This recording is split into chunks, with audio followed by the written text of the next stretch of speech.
Setting up live for Facebook. It Ah, like happened very suddenly last time, and I was like caught. So I'll be right back in just a second. okay, all right. I think we are live. So yes, it looks like it's working. So welcome to XR Live.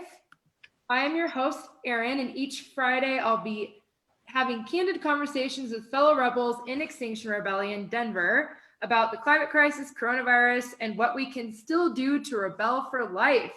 My second guest is my good friend Salamander, another rebel that I met early on when I joined the movement. So, Salamander, welcome to Extinction Rebellion Live. Thanks, Erin. Uh, so first, I just want to talk about just you as a person. I think you're just the most wonderful person, and some of this stuff I don't know about you. So, how did you get into activism, and is it always something that you've been interested in? So it's kind of a funny question, actually, like going back and thinking about it, because in a certain way, so I haven't always been interested in activism, but I think I've always been interested in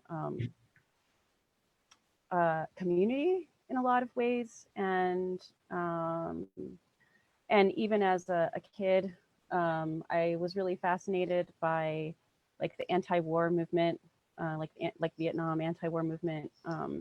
Nuclear war scared the crap out of me too. I grew up in the mid '80s as a teenager, um, so that was a really scary possibility, of nuclear war. And um, and then as I got older, and when I was a kid, I was also really fascinated by like Gandhi and Martin Luther King Jr. And protest in general, like nonviolent protest, and kind of the principles behind it. Like when I was in middle school, I did a paper on Gandhi, and that was actually how I first learned about nonviolent civil disobedience and the principles of nonviolence. So it's kind of funny, like thinking about that and then finding myself where I am today. Um, and then as I got older, then the opportunity for, I didn't grow up in like an activist family or anything like that, but so then as I got older and got more interested, then um, I started around my late teens doing activism around women's reproductive rights. So doing stuff for like National Organization of Women and NARAL and Planned Parenthood, things like that. And then got into environmental activism. This was back in Florida, where I'm from. Environmental activism, some indigenous land rights stuff. That was kind of my first introduction to personal, like NVDA. Um, but I was not on the front lines per se in that one, and I certainly wasn't part of the organizing of it.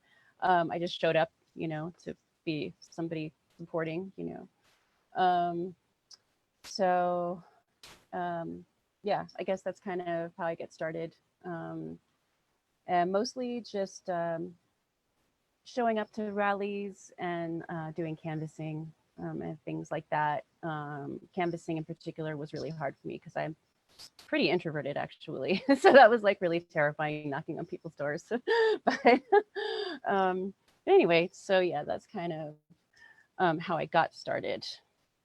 Yeah, I see. It seems like I met y'all because I just showed up at a climate strike. I didn't even like particularly know about Extinction Rebellion. Um, I just knew that I wasn't a fan of how the future was unfolding for our planet. So I showed up to climate strikes, met you all. Here I am, buttons and everything. So what brought, because there's so many different kinds of groups in activism, like why Extinction Rebellion? Um, well, I guess like my very first like remembering of Extinction Rebellion was seeing it was actually on Democracy Now, um, and I think it was from the 2018 COP, and I believe they were doing some protests there. It seems like many years ago that I saw that now, but And my initial thought was like, oh, well, here's a group who's doing nonviolent direct action, which is awesome. And it was beautiful and colorful, and massive, which was kind of like, whoa, you know. And so I got really excited about that, and you know, had heard that they were an international movement. So then I started looking things up, especially to see if there were any groups here in Denver. But as I started looking it up, one of the things that I found out about pretty quickly was regenerative culture, which uh, appealed to me like right away. Because some of the other things in my life that I've focused on is healing, you know, um, like interest in social work, and healing practices, meditation, all kinds of, you know, different things.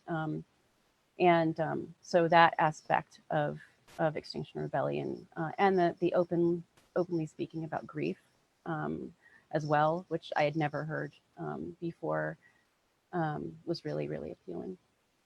Yeah, I think for me, when I first joined Extinction Rebellion, one of the things that struck me right away, because I didn't do an action for a long time. You know, I did a few smaller actions, like as I kind of got in, but I didn't do my first big action until September when I'd already been in the group for like 6 months.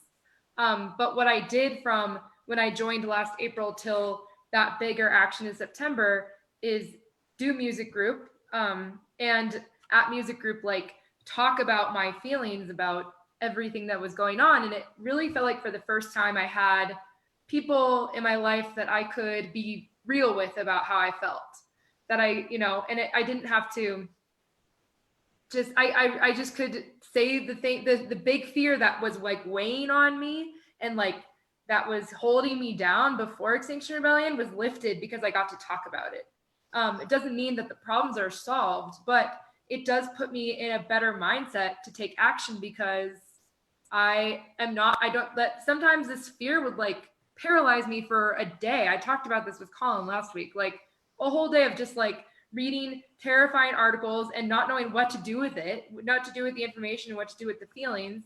And in Extinction Rebellion, I think one thing that surprised me is like that's one of the biggest things that I rely on now in my life is like the Extinction Rebellion as a group being there so that I can be like, hey, I read this thing, it made me feel crazy, sad, upset, blah blah blah, and then everybody could relate, and then somehow it doesn't feel so crushing. So I think that's kind of like the empathy circles they talk about in the UK, the grief circles, kind of like that. And so you did a really good segue into regenerative culture, which is why I wanted to talk to you because I think now more than ever, regenerative culture is really important. And for those people watching that don't know what that means, what does regenerative culture mean to you? I know it can mean lots of different things to lots of people, but to you specifically, what does that mean? um, yeah, and actually, yeah, I've had the similar experience, by the way, as far as being able to talk about grief or difficult emotions. Um, and it's very refreshing, and it feels very foreign at first, especially to talk to people that maybe you've only met for the first time, but you feel like you can actually share really deep, intense emotions. Um, so I just wanted to acknowledge that, as well. But so regenerative culture for me it's evolved over time, since I've been doing this work with Extinction Rebellion, which started in February 2019. Um, and um, it does mean, um, so it's the culture of care, um, uh, that we believe in, and that we are striving for. So it's personal care, which is, how do we care for ourselves during time of climate crisis and now, of course, coronavirus, and interpersonal care. So how do we care for each other in these times as well? There's community care. There's action care. Um, and there's also planetary care, so it's kind of like starting with yourself and then moving outward, the different ways that we care about each other, about ourselves and for each other and for the planet, how to make something that is resilient and sustainable. um, and then for me personally, and I know for a lot of other people, but it's recognizing um, kind of like the turning away from the system that we were born into, that I consider to be very toxic, and recognizing um, the internalization of the toxic system, that I've done with myself, and recognizing the systems of oppression and white supremacy culture and things like that I have internalized, because it's the dominant culture that surrounds us, and recognizing that and learning um, to heal from those things, which is an ongoing, lifelong thing. Um, so, um, yeah, I think that's my answer for now, at least. That's a really big answer. So I want to unpack that a little bit. So you said there's sort of like care for ourselves, care for each other, care for community, then care, planetary care, or there's like action care, planetary care. I think that was some of the levels you talked about. So I kind of want to break down each of those levels. And I want to start with personal care. I think when we talk about self-care, a lot of it, people think of like someone in a bathtub drinking wine, like lighting a candle, which isn't not a bad, way to unwind for sure. Sounds pretty good right about now. But and but I kind of, I think of it as being something deeper than that. My yoga studio that I used to go to, I will soon.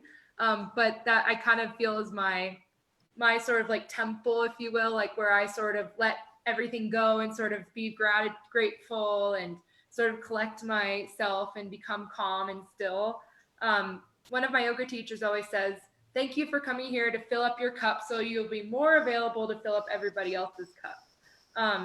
So how, and especially right now, some of us are alone. I'm alone, though not lonely, feeling pretty good. And some of us feel alone even when we're not. And it's just like a time of extreme isolation from people and things. And so what do you feel like is a good like personal self-care, some personal self-care practice ideas? And I think actually this was like something I was going to ask you towards the end, but it feels all right now, like for yourself personally, and then just how you see like a good self, just speak about that a little bit more, I guess. Um, well, I think so. Regeneration, is kind of like that which does replenish, right, or regenerate. So when, so for instance, if your cup is empty, you want to find something to refill it. Um, and so, for myself, um, I do love to sing. So listening to music that I can sing along with. Um,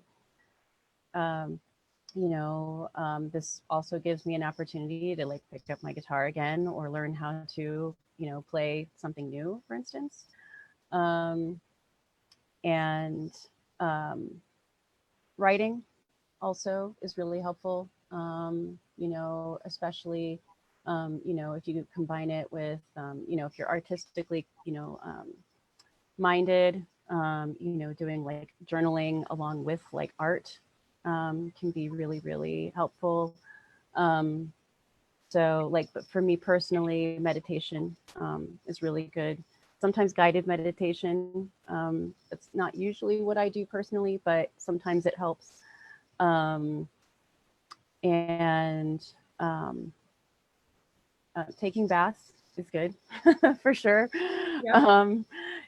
Going outside, practicing social distancing, of course, but getting out, especially out of, the urban area that I live in when I can, and either riding my bike or just walking either through my neighborhood, but especially if I can get somewhere that's, more natural, you know, feels really good. Um, and I mean, anything, everyone's kind of got their own personal. I mean, sometimes it's just completely checking out from everything and watching a movie, Mhm. um, which and I also want to acknowledge that it's a privilege to be able to do this because there are people, in all kinds of situations that are fighting for things that don't have the opportunity to check out at all. Right. And it also feels very self-indulgent in a way, and sometimes I almost feel guilty for taking time out for myself, Mhm. because I recognize that, like I feel like I'm being, self-indulgent or selfish or lazy or something, even if I work my butt off, like 23 hours of the day, just taking that 1 hour is like, oh, I don't know. So giving oneself permission is really important to take some time for yourself because, as you said, the if we're not caring for ourselves, then it's really much harder for us to be able to show up in a good way for other people. We can show up, but we might not show up in the best state. um, and so to recognize that, it's really really important, and that burnout is a real thing that happens to even like the strongest of us. And it can have long lasting effects as well, emotional and physical effects. So it is really, really important to recognize that. But really, it's kind of like whatever strikes somebody's fancy, Totally. in a Totally. lot of ways, whatever feels good and healing for people, then I think, go for it. And also, in this time, especially because we can't go and see each other, we can't reach out and touch each other, which is really strange, especially when I do have the chance to see people in person, to kind of fight that wanting to, like, reach out, is Yes. very strange and it's a little painful.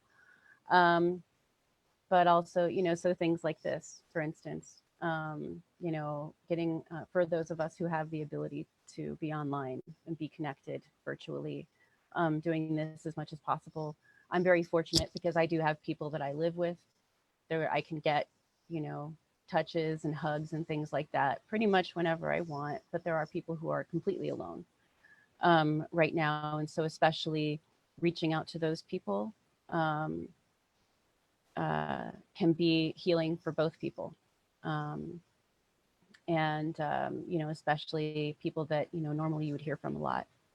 If you haven't heard from them in a while, definitely reaching out. Um, Even if it means kind of like stepping outside of one's comfort zone, which again, for me, sometimes is like that because I'm kind of introverted. And so sometimes that'll be a way for me to, like, I'll push myself to do it, just, to do it, as a service, being Mhm. of service to somebody else. But then it ends up coming back to me too, in the way of like good feelings. Mhm. Um, Mhm. so, yeah. Yeah, I like that you brought up writing. I personally have always been a journal writer. Like I've written in a journal every day for like my whole life. I have tons of journals at my parents' house. Um, and for me, it's like, but I always write, and by like page 3, I get into what I'm truly feeling.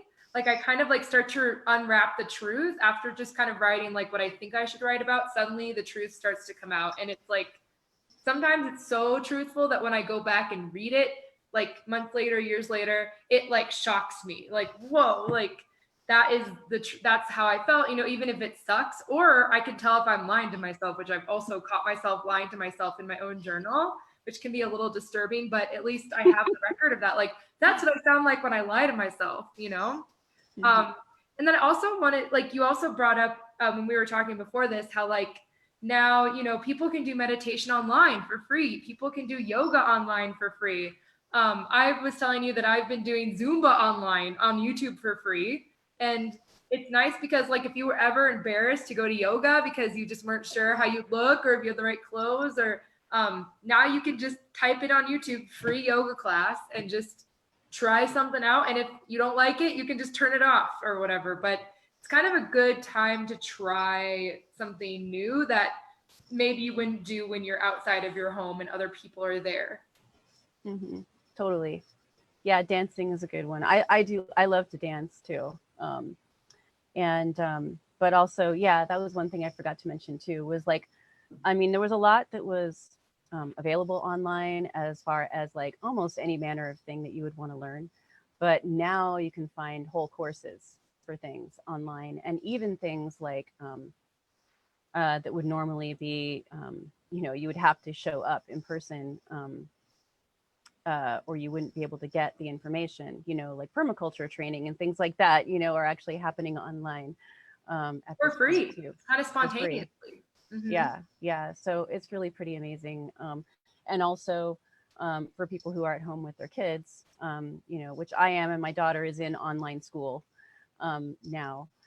But for kids of all ages, they are doing all sorts of different courses and trainings and things like that. There was even like one that I saw that was actually like, use this time to, I mean, it didn't say radicalize your kids, but it was kind of Yes. like that, like teaching your kids about like, what social justice is, and things like that, and how to organize, which I thought was pretty cool. So yeah, there is so much right now that we can do and learn, while we're kind of being forced to, in a lot of ways, just sit down and kind of take stock in a lot of ways, and slow down.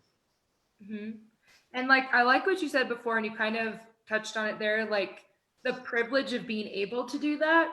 Like, there is privilege in just being able to, one, have the internet to learn things from, two, have the space to do that, have the ease of mind to do that because you're not worrying about bills or health problems or family members who have health problems. And I think that a really big part of self-care, because I think I talked to some people who are socially justice minded but can't reconcile like their own privilege. How do I have all this privilege and help someone while I'm trapped in my house? How do I use, because in Extinction Rebellion, a lot of times we use our privileges to put ourselves on the line for causes because we can. So like, I'd rather be in front of, you know, law enforcement doing civil disobedience than maybe someone else. The color of my skin gives me some privilege there. But when we're trapped in our homes, what can we do? But I do think that to self-care, to self-understand, is to fill your own cup, and then you can kind of step out and be ready to do that work of helping others. So I mean, there's no point in being saying like, well, I have all this privilege, so I shouldn't enjoy, this, or I shouldn't make the best of this, self-care time. It's like, no, everyone should, right? It's kind of like everyone should do this regenerative care within themselves. To make yourself available for hopefully like a better society coming out of this, which we can talk about more later. But I wanted to talk about next, uh, if that's a cool kind of regenerative culture in actions, because I think that's super interesting, and it ties into why are we talking about bubble baths and nonviolent direct action, right? Like, how do those sort of relate to each other? So talk about the kind of like regenerative culture elements that happen in, around, before, after actions. It's like a big question, but you know what I mean? Yes. Um, so yeah, that's something that I wasn't even aware that could happen alongside, civil disobedience. And so, like before the actions, of course, we do NVDA trainings, and there is some explanation of regenerative culture in there, and some practical stuff as far as things like de-escalation tactics, learning how to kind of ground yourself in the moment, if because it is very stressful to be confronted by law enforcement. I mean, thankfully we have police liaisons, but it is still very intimidating situation. And also, when our the actions are open to everyone, and so it's being able to also um, uh, learn how to interact with people who are coming from all different kind of mind frames and walks of life. And so coming up with, that's where like nonviolent communication comes in, and de-escalation as well, not just for law enforcement, but also like difficult emotions that can arise during an action for people, or clashes of people who are on the same side, but maybe have different ways of showing, that they're protesting something. We've definitely seen that in our group before, or Yeah, just in our actions. So yeah. it's something that we need to be prepared for sure. Yeah.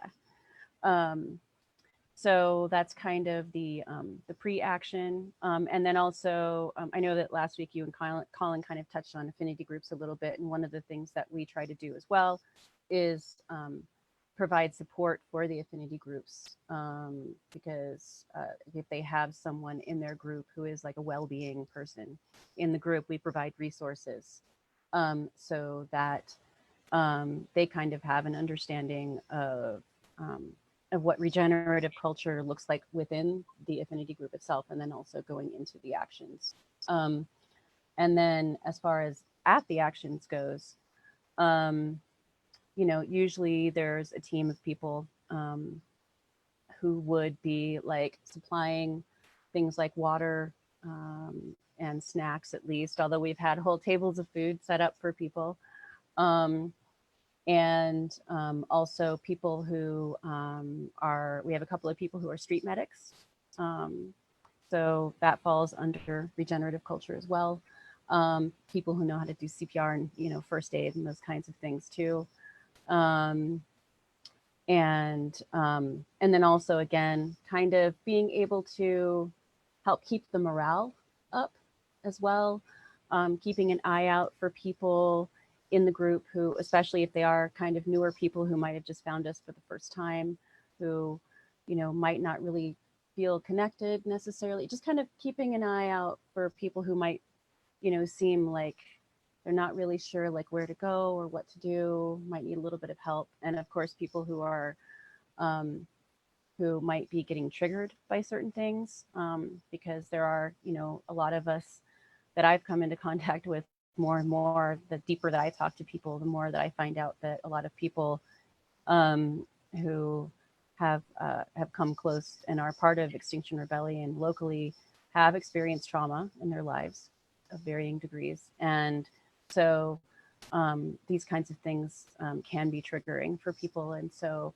um, to have a group of people that are there kind of also keeping an eye out for those kinds of things too, being able to kind of take people and kind of take them away, maybe even from the action, kind of off to the side and kind of check in, um, and um, and then um, also and then post action, um, doing things like debriefing with people is really important. Doing strategic debriefing is good, but then also, one of our principles, of course, is we value reflecting and learning, and so that's kind of that aspect of where regenerative culture comes in, um, is talking to people about what came up for them during these actions. Could be before, during, and even at this moment.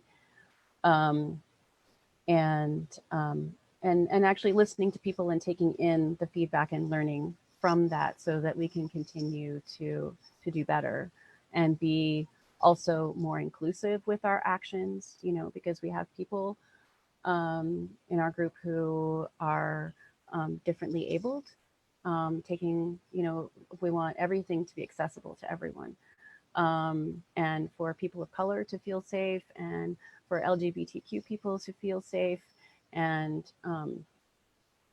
and also eventually I would love to have like XR childcare. We don't actually have that right now, but for people who have kids who also want to engage in NVCD, and ultimately to also have spaces for kids at our actions, so that kids can actually feel like they're safe.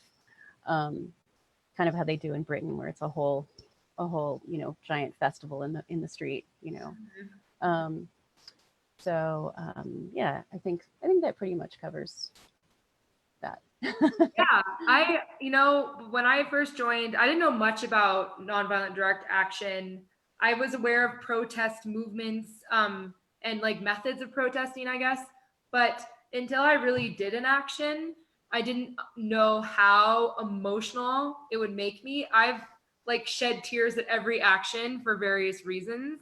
Um, and having close connections with my fellow rebels, having those people that are designated for care, for regenerative support, for direct support, has been paramount for me in those moments. And it's, each action for me is like this vivid memory. Like I haven't forgotten like any part of any action. It's just like each, because it's a different, I've never experienced any like mode of life quite like when you're doing an action in real time. There's just something, it's adrenaline, it's nerves, it's excitement, it's a sense of purpose, it's power. You feel your power, but at the same time you're like, yeah, I mean, encountering law enforcement when you're deliberately disobeying is extremely like nerve-wracking. It brings up a lot of emotions, and not everybody wants to do that, but then you may kind of come into wanting to do that more. But if you don't want to do that, and if you feel more drawn towards caring for people, like we need both kinds of people. I think a lot of people think that Extinction Rebellion is just a bunch of, radical people, which we are. We're radically amazing and beautiful and doing amazing things. And but you don't have to be like the person that's ready to lock themselves to a gate or glue their hands together. Like you don't have to be ready for that in order to get involved and play a very important role in XR. And I think that's what I've really come to learn is like there's everything that surrounds that action is all regenerative, because you have to make sure people are okay at the action. But then after, like people who were arrested, people who were deeply involved in the planning of the action, allegedly planning the action, are extremely like done, right? They're just they've and then so it's important that for a while you have to focus on the regenerative nature of the movement as opposed to the action oriented nature of the movement. So that, and there will be other people who didn't put so much on the line at that last action who will play on the next one. And so it's almost like we regenerate ourselves in that way. While some of us are recouping, others are ramping up and ready to go again. And that's why I think having so many people in the group is so important, and why we're open to anyone and everyone coming in here with exactly who you are, and just you're needed here. Like your skills are needed. I just think that's like one of the best parts about this group is that we need everybody, and if everybody's in, then we'll never run out of energy. We'll just keep regenerating ourselves. But it does take the debrief. Like of some of my favorite meetings have been debriefs post action.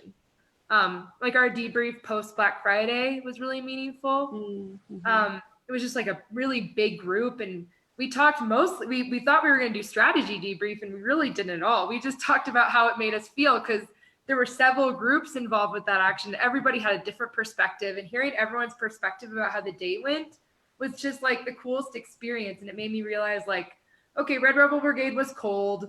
It like we were on the mall, but we still got to creep people out, and we were still like people took lots of photos of us, and we were like very striking against the white backdrop of that very snowy day on Black Friday. But then there was like this other perspective of the people that did the caroling, and then there's the other perspective of the people who did the hard blockade. And then you start to realize like these parts came together in like the way they're meant to, and it's just a healing experience to relive it through the eyes of all your fellow rebels who are, we're all on the same team, we're all trying to accomplish the same thing. And I think that's very cool. So okay, so that's kind of like, when we're in normal times, which like I kind of don't like that phrase because like whatever is happening right now is kind of the normal thing. Like it feels pretty abnormal to be in like a large group of people. Like that's what feels like if I'm on the trail and I see like 4 people, I'm like, no, like I just like run away from them. So there's a new normal, but it's just like it's the moment. We're just in a moment. This is our moment. Um, and like why is regenerative culture that we've learned about in XR doing actions important as we're all like locked in our homes? Like, how does it still remain important, even though we're not going out there and shutting things down? Because everything's shut down already. We don't really need to shut anything down at this moment. Though, as you said, it'd be a great moment to do actions, but we can't. Catch 22. So what why is regenerative culture important right now in coronavirus pandemic time? Well, unfortunately, well, fortunately also, because I actually I'm not growing my own food right now. So I am very grateful that everything is not shut down. And there are still a lot of people who are out and about, and people who have to work also, who I'm very, very grateful for. Mhm. Um, and especially the people who are on the front lines. But I also consider, fast food workers to be on the front lines. They're not the same as the medical caregivers who are, giving everything. But also like the oil and gas industry isn't. They're actually not shut down either, and they've been trying to push through. It's another conversation, but there's a lot of really underhanded stuff that's going on right now. While Yeah. people are paying attention to the coronavirus, there's a lot of stuff that's being pushed through or intentionally not being pushed through, like regulations on the oil and gas industry locally, even, with Yeah. like Suncor. So Are there like what's that going on? Is Suncor like? Do you know anything about that? Suncor, if those of you aren't in Denver, is our oil refinery here in Denver. It's our local oil refinery. Yeah, well, they actually get tar sands also from like Canada as well. So they're local but not local. And there are regulations that were, and I don't have the information in front of me, so I'll just kind of speak I very kind of threw you on the generally. spot here in this one, but generally, yeah. Generally, there are regulations that could be getting put in place, rules and regulations that they're choosing. I was reading an article, and it was from the COGCC, one of our favorite places to go and protest. But where it was kind of like, was it? They can't, because people can't meet in person. They feel like trying to come to any kind of a consensus on when to implement certain rules and regulations isn't possible right now, but yet they are fully still allowing new permits all the time. Oh You know yeah. what I'm saying? So Yeah. it's things like that where they're like, oh, we can't really meet, so we can't really decide these things right now. So, just like things like that. It's not so Priorities are revealing themselves in a big way, right? What is very much. essential, right? Like still Yeah, essential to make process all this oil, but not essential to meet to discuss the regulations. right. Yeah, to keep people safer at Mhm. least. I mean, the only way to keep people safe would be to shut that whole thing down, but especially the neighborhoods that are surrounding that area, which is the most toxic and polluted zip code in the United States. Is Generally, like poor community, obviously, around that area in Globeville. Yeah, yeah, Elyria, Swansea, and Globeville. Yeah, primarily low income Latinx, I believe, primarily. Yeah, people of color. So, and that's usually the case, of course.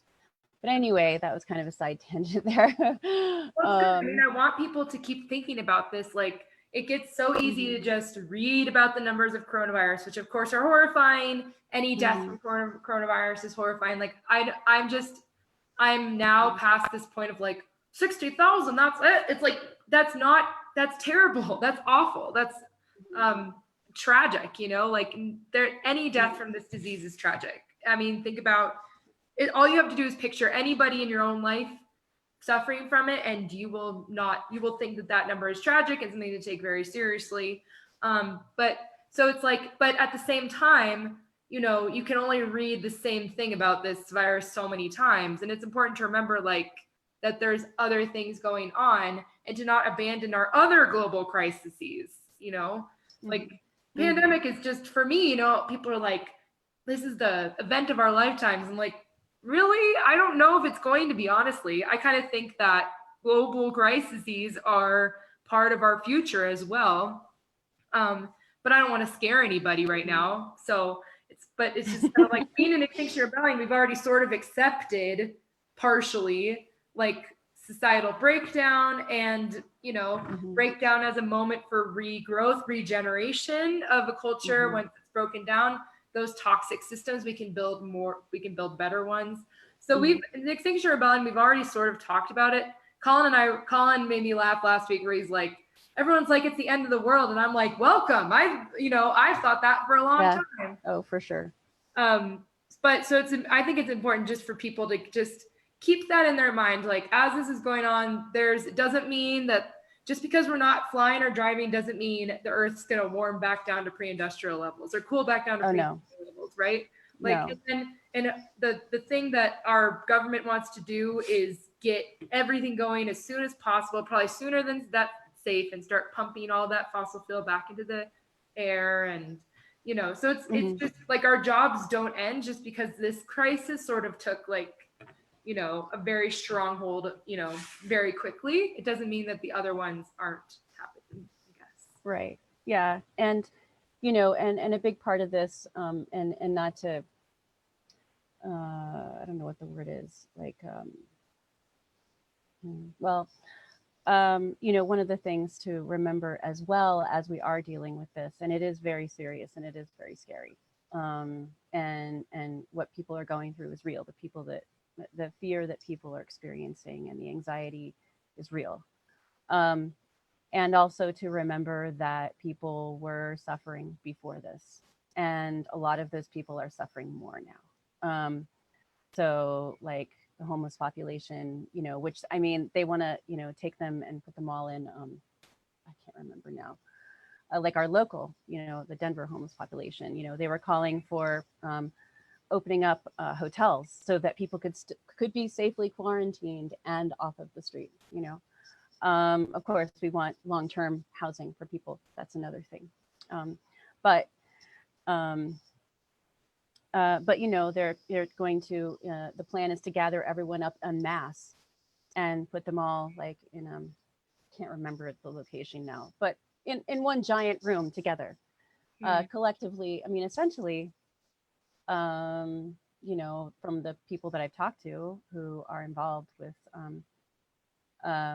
advocating for the homeless, you know, and unhoused people, themselves, you know, basically like we're being sent to our deaths because we're all going to be crowded into a space together, you know.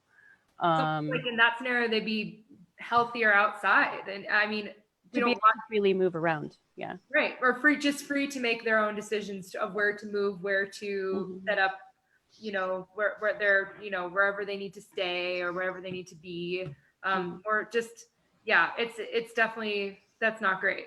Definitely not great. And that's another thing about XR, and because this is totally just a pivot, but like you're involved in so many other organizations as well, like creating coalitions with the Poor People's Campaign and with Denver Homeless Out Loud. And I've always thought that was super rad. And so if you're interested in any of those, you know, those causes as well, like Extinction Rebellion is passionate about those causes too, because yeah, you know, the thing about crises is like those groups, those populations that are always going to be negatively affected, they're always going to be the ones that get affected the worst.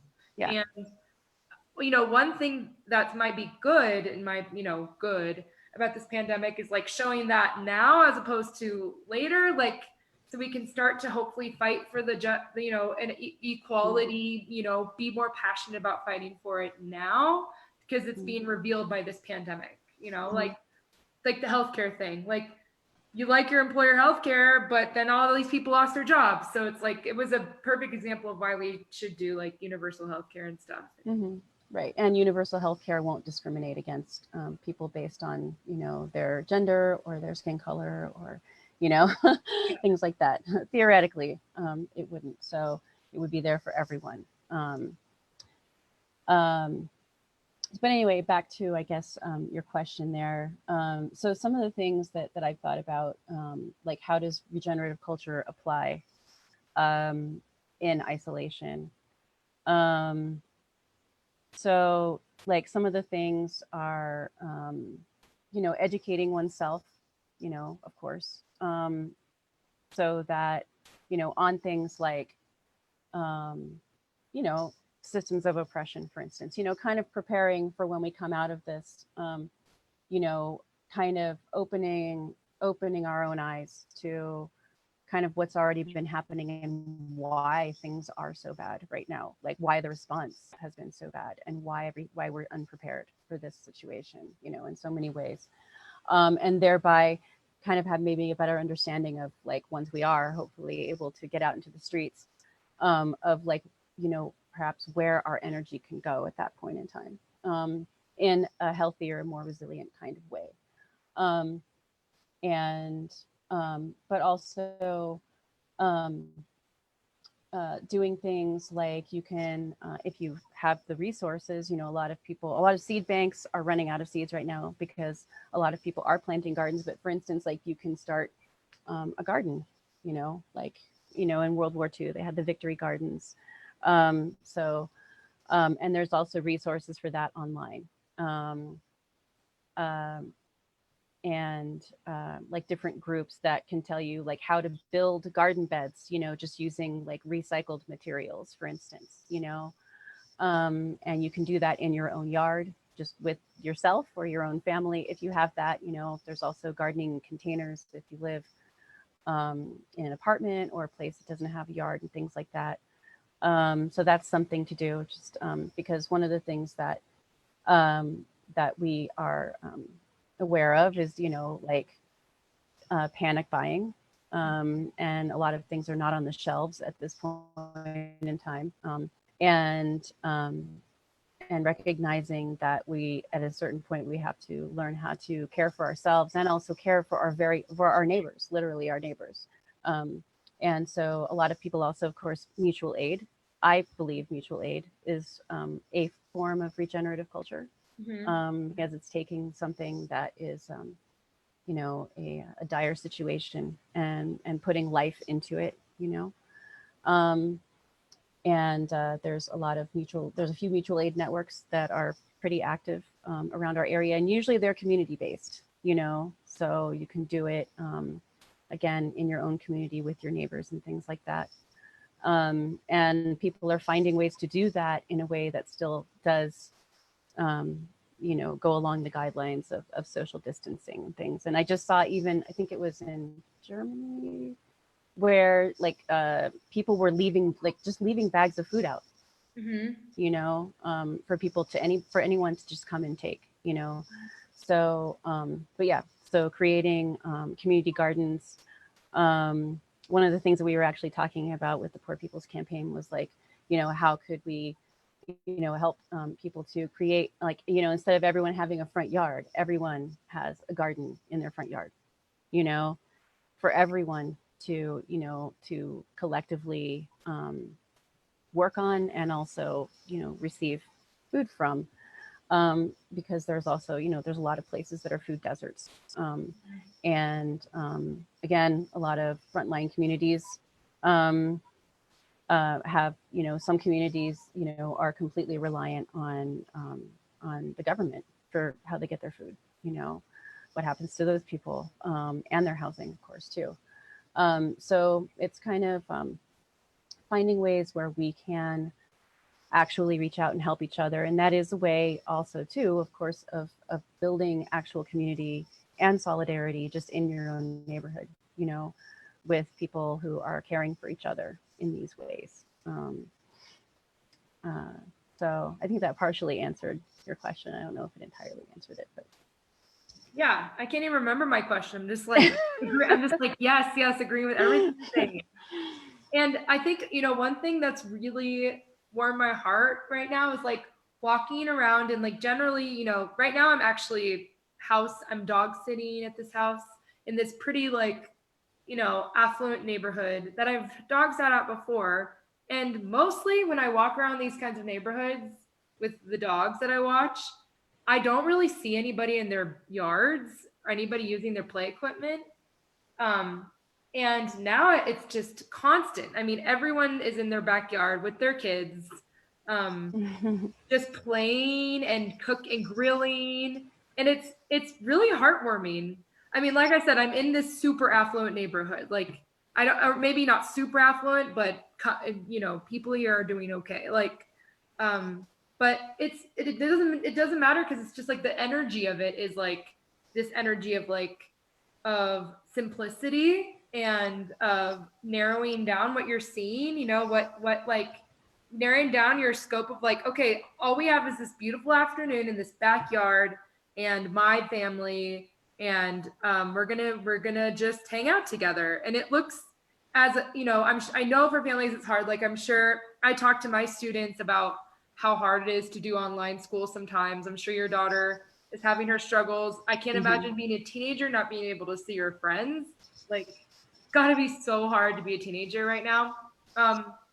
But there is that regenerative quality of like just looking at the people in your family and just being like having to focus on your family and also meet your neighbors. Like I've talked to so many friends who are like, I've met like 5 neighbors, you know, from a distance over the fence. Like, oh hey, my name's, you know, we have lived here for a year, but I've never even said hi to you. And that's really great because those are the people that you can call up for something really quick. Like I need to borrow some medicine. Like I'm out of ibuprofen. Like I need flour. I need someone to help me bring my groceries in.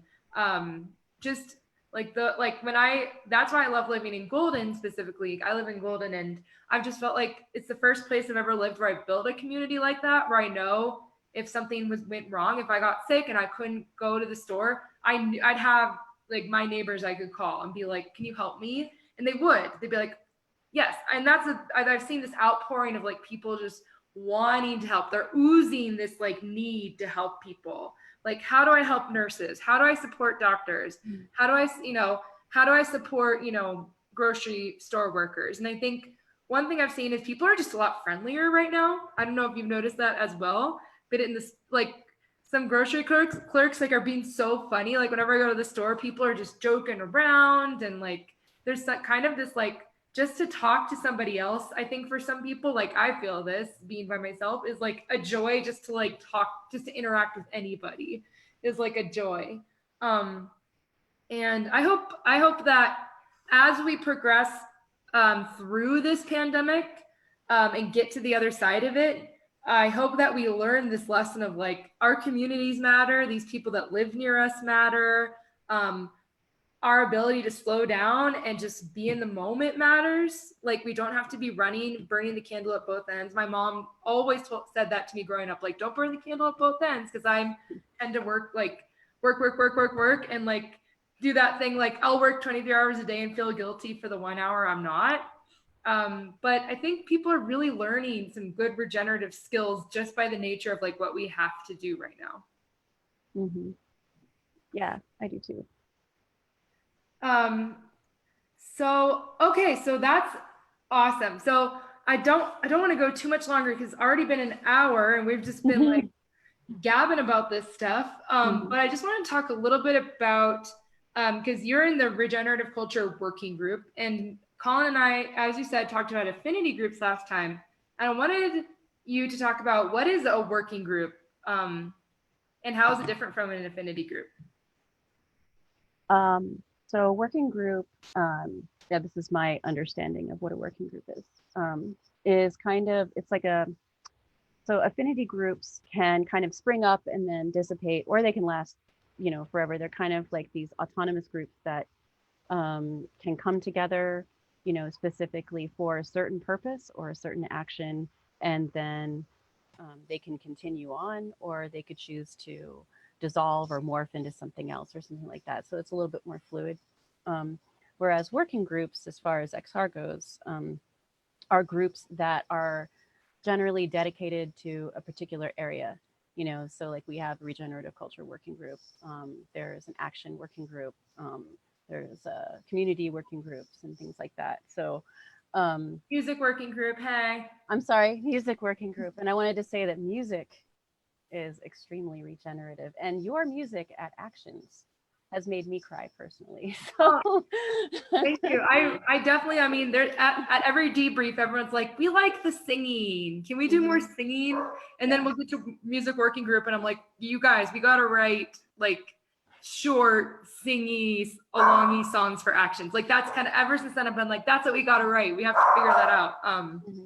So thank you for saying that. I music is regenerative for me, obviously, but I've definitely seen because I play on Facebook Live a lot or YouTube Live or Instagram Live, and people are just like, thank you for doing this, thank you for brightening my day, blah blah blah. Because like just getting that little glimpse of like, I feel it too when I see some of my favorite artists just playing music in their living rooms and it just singing my favorite song all raw and real. I'm just like wow, it really does make me feel good too. So music for sure, regenerative. And even though we can't see it live, still every musician I know is live streaming. So no shortage of musicians performing right now, which is cool. That is really cool. So yeah, a working group is kind of more of like a fixed entity. The members can change.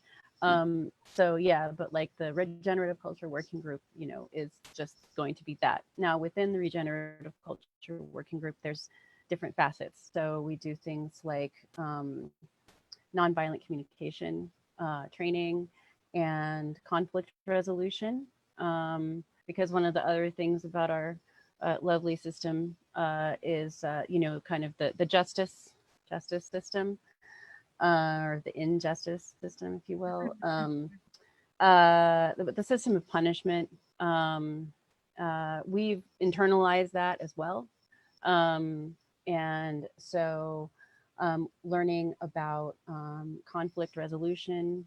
So kind of, and also our tendency to kind of run from conflict, you know, and be like, you know, or if there is conflict, you know, trying to address it, and, you know, kind of people can, you know, sometimes people are like, oh, everything's fine. What are you talking about? And it's like, no, everything's actually not fine. You know, like we need to lean into whatever is happening. So we can learn, you know, and ultimately, you know, any kind of resilient community is going to have some form of conflict resiliency. So conflict resolution, transformative justice practices, restorative justice, things like that. Also the anti-oppression work that we're doing. And so, and other regenerative culture groups, you know, have, you know, we all kind of have different things that we work on. I mean, ultimately, I would love to have a regenerative permaculture, you know, kind of aspect to it as well. So all different kinds of things. We did also the meditation mob, one meditation mob, which was great. And we did have, we were before this, we were setting up monthly in-person meditation for everybody just to get together, which I would like to actually do an online one, you know, that's more than monthly perhaps. But yeah, so the working group, and it's comprised of different roles that people take, and some of them are kind of flexible. But so we have like coordinators, and it doesn't mean that anybody is the boss of anybody.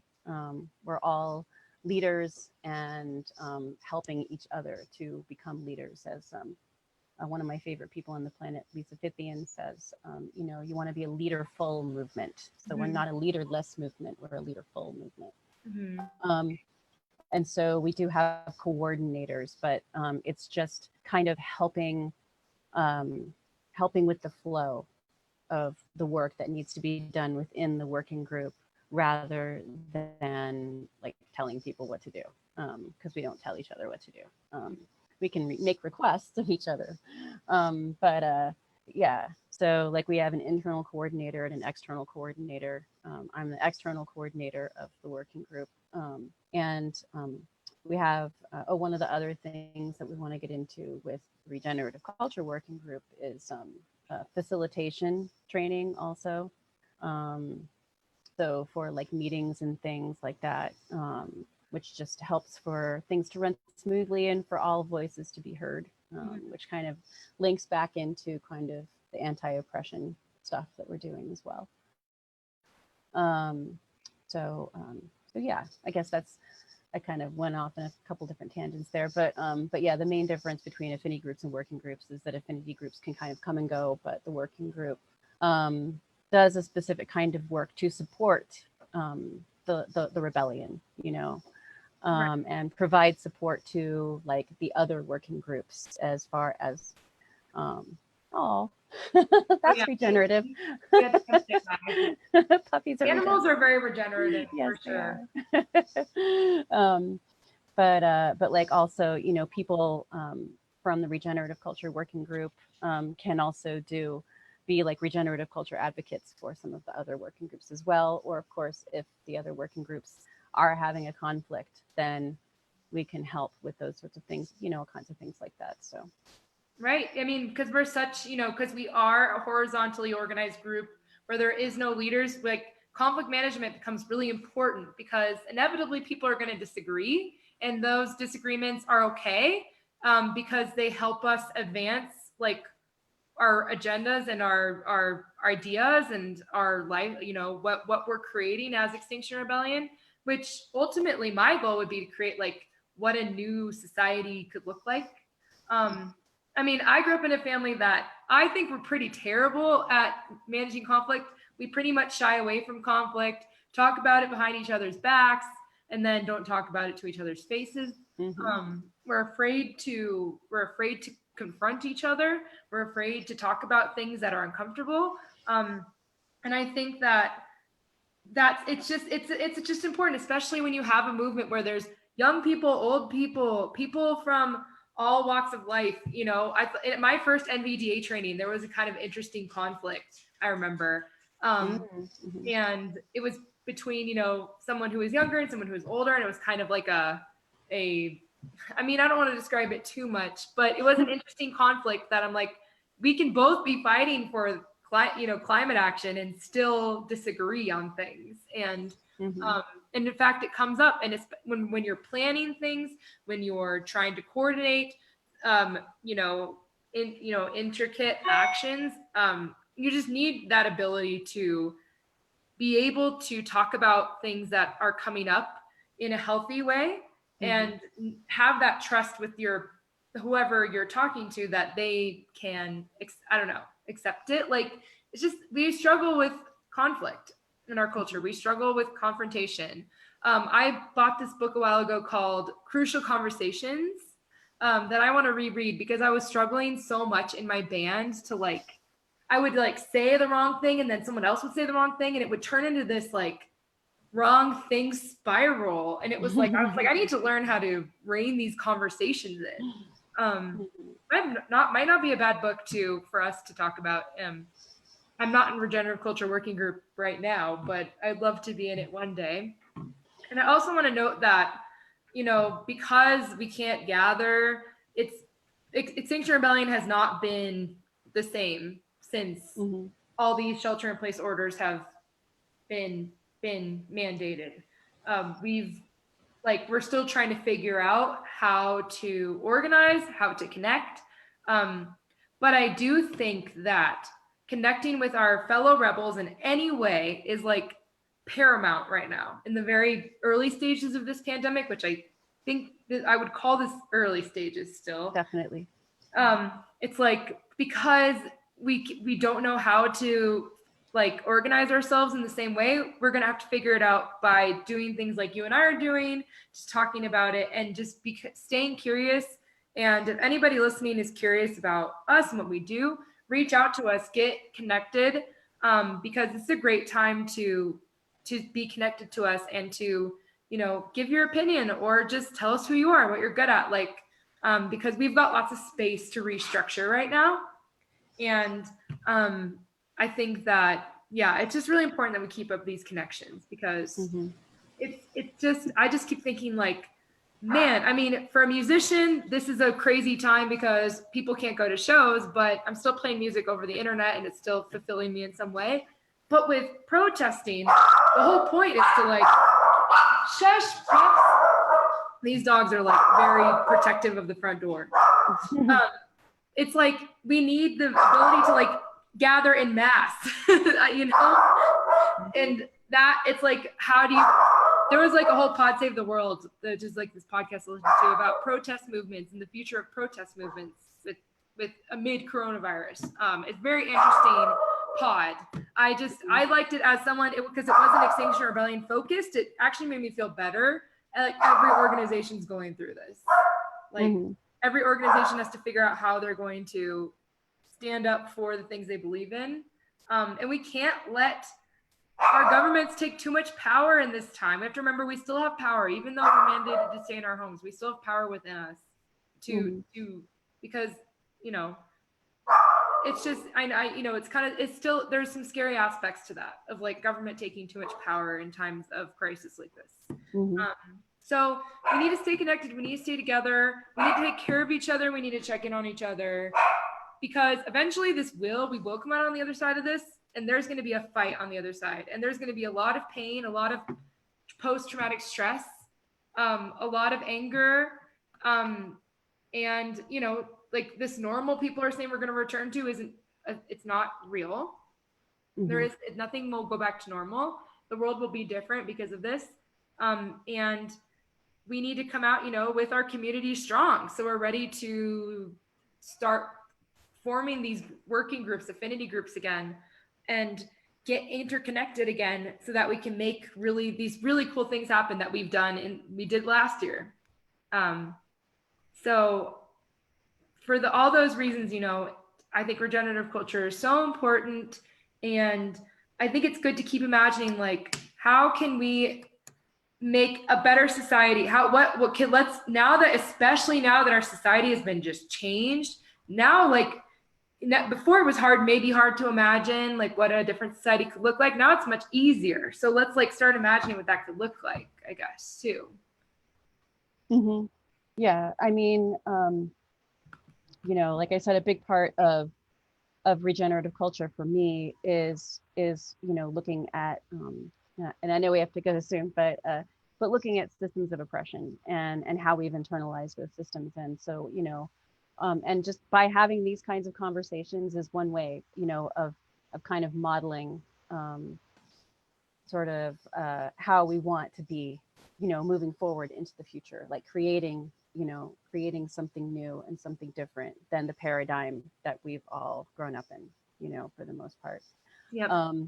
And so, you know, one of the things again is to, you know, conflict resolution, you know, leaning into or even intentionally having some of those difficult conversations, because bringing up, you know, systems of power within ourselves can be a very painful process, because especially a lot of us who have considered ourselves progressive are still perpetuating these systems all the time, because especially, you know, being a white person in this dominant white culture, I don't have to ever question my own privilege, the ease with which I walk through the world, and how that affects other people, and how I'm perpetuating a certain kind of how I'm perpetuating that culture of oppression and of white supremacy without even recognizing it, unless I'm doing the work, you know, of undoing, you know, and looking at the way that I show up for people, the way that I interact with people, the way that I think about things, the way that I look at things. And so that's something in this time that we can all help each other do on platforms like this. You know, we could have, you know, discussions even where it's like, okay, like ask all of the questions that you might be afraid to ask. You know what I mean? Like in other circumstances, like go for it. Ask like the awkward, awful questions, because unless we educate each other and help each other, you know, we or provide a space for that learning, you know, it may not happen. And one of my, you know, beliefs is that we have to transform ourselves if we're going to transform the world. because and it's got to be somehow on a collective level of transforming ourselves and then helping each other as well. Because if we don't, this kind of ideal of creating a new world may not happen, because everything could fall apart. But if we still have internalized the systems of oppression, um, we might just recreate the same thing, maybe in a different package, you know? So, like, that's one of the things that we can do. Um, and, you know, and of course, balancing it with, like, you know, just purely like light and fluffy things as well. I have a tendency to get into like the really like super like hardcore, like intense things. That's very, um, weirdly energizing for me personally. Yeah. You know, it's not for everybody. But and I recognize that, you know, so consent is a big thing when talking to people about, you know, really hardcore subjects. But I do feel like we can do it in a way that is honest and open and loving and can actually create deeper connections and, um, create trust amongst each other. Because I mean, if we, you know, if we would love to get to a point where we could actually say anything to each other, you know, um, and be able to, you know, I guess feel safe enough and feel secure enough to be able to say anything to each other. You know, I mean, I guess within certain reason. You know, if you're just outright attacking somebody, you know, that's like not cool. But anyway, but to have, you know, really deep and difficult conversations, to, you know, learn and grow and become more connected, I think is something that we can all use this time for, and to keep paying attention to what's happening in the world and figure out creative ways of protesting too that still, you know, respect social distancing, you know. Um, so, which there are, and of course there are people, you know, I'm not saying that people should, but you know, I mean, there are people who have still, of course, been going out, and getting together and protesting anyway. You know, like rent strikes. I think I saw in LA and stuff. You know, where people were actually getting out and doing things. But to find, yeah, really, more creative ways, to let the powers that be know that we're still here and we're not going anywhere. Um, and yeah, and to create connections with each other in the communities that we are connected with as well. To maintain those connections and strengthen those connections is vitally important, because we do have to come out of this, whatever that looks like. I don't know what that's going to look like. It's going to look, I think, in some ways the same, and in some ways incredibly different. And that's totally vague, but you know, but I mean, I mean, just, you know, we can't lose, you know, such a percentage even of the people, you know, for things to, you know, like things are just going to be so very different just because of that, you know, for the amount of people that are being lost. Yeah. And and the trauma, of course, that comes along with that as well. Um, so yeah, but either way, I guess right now we can take that time and to also like, collectively work on like what is our vision of a future, you know, that could be resilient and adaptable and loving and generous, you know, and all of the things that, you know, that the powers that be don't want us to be doing, you know, coming together, in a really beautiful and powerful kind of way. So Yes, you always say like the right things. I swear. In well, every I'm single glad you think meeting, so. you're always like, you always come out and like, dang, Salamander's so right. And I feel so much better based on like everything you say. I'm always like, I feel better. That was so right. I love the whole, we got to transform inside to transform outside. Cause like transforming the world outside seems like an insurmountable task, but transforming yourself inside is something we can all do right now. Like we can work on it every day. We can educate ourselves about oppression. We can start to become aware of that. We can keep this one, I forget where I heard this, but keeping your antenna clean, like keeping your antenna out and ready to receive, and just staying aware and, you know, looking people in the eye, even if you have a mask on. You know, I've really found that if you have a mask on and you're walking you see someone else, if you look them in the eye and wave, they, even if they don't see the fact that you're smiling at them, they know that you are there, and you're, hi, I'm a neighbor. I'm here. I'm another person on this planet. Good to see you. I'm glad you're out and about, you know, from this safe distance. Right. Yeah, So it it's is. like, yeah. So Yeah, it is kind of interesting. One thing that I've noticed, which is really cool, is that, you know, going out and interacting, you know, wearing a mask, and then interacting with other people who are wearing masks. There is a certain kind of like camaraderie that automatically sort of happens sometimes, which is kind of funny, but also that it makes you have to look in someone else's eyes.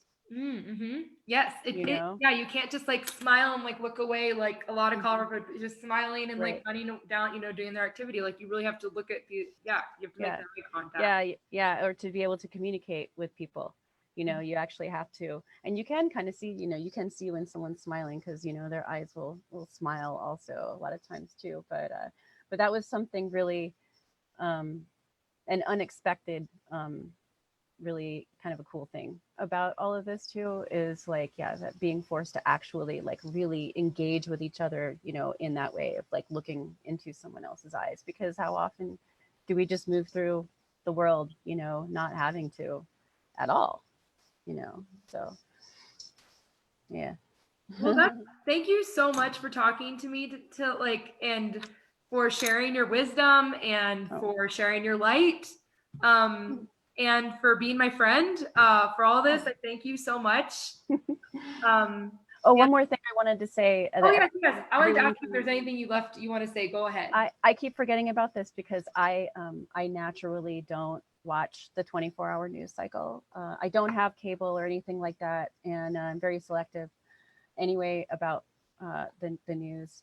But one thing that, so I keep forgetting to give this advice to people, but it's like, just don't watch the news all the time.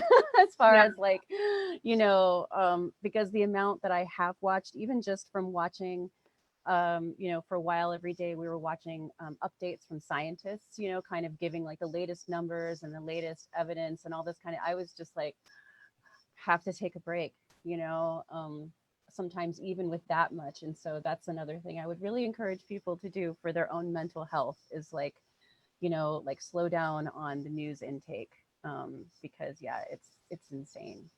Yeah, I think that's important, super important to regenerative culture, because how can you like regenerate yourself if you're constantly having that input of upsetting information? There's no way that you can like come back from that.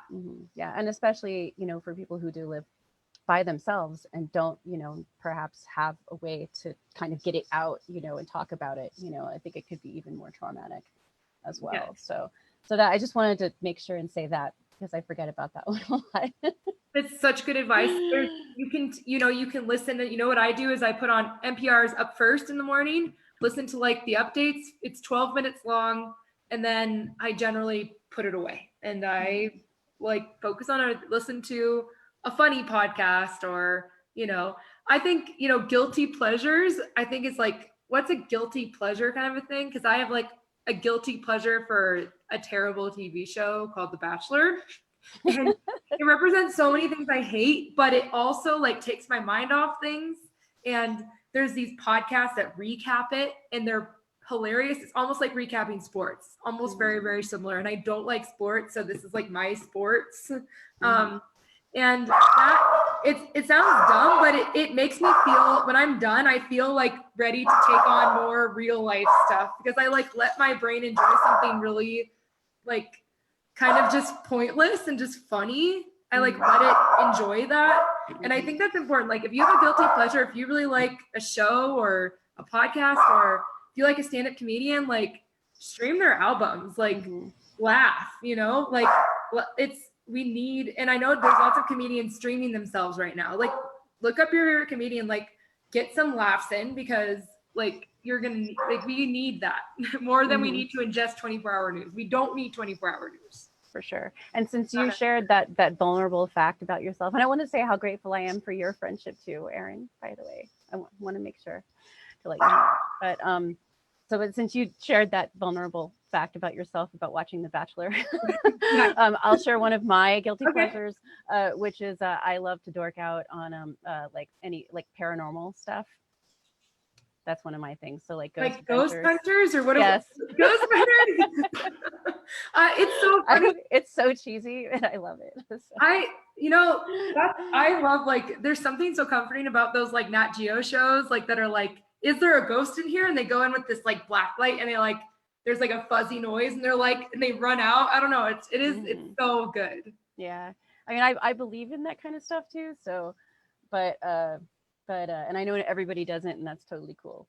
And people think I'm silly and it's fine. I don't care. But anyway, but that's like one of mine for sure. And so some days, that's like before, I do other stuff, I'll check in a little bit with people online, and then I'm like, okay. Time for some paranormal activity. Yeah, time for some paranormal activity for like, maybe half an hour, and then I'll get back to it or whatever. So. Well, okay, I'll remember this about you. Yeah, please do. Well, thank you so much. Give Damon a big hug for me, since I can't hug him. I will. Or I can't hug you either, so he can hug me for you. Like, Yeah. just hug each other so that I can feel like I hugged you. Yes, and absolutely. I know I'll talk to you soon. Have a great weekend, and thank you so much. And thanks to everybody for watching, and tune in next week, same time. I'll be having another conversation, and it'll be awesome. So yeah, and coming up pretty soon, Regenerative Culture also will hopefully be putting out some stuff that will be open to the public. One of the things you mentioned earlier, which I completely forgot to mention, was empathy circles.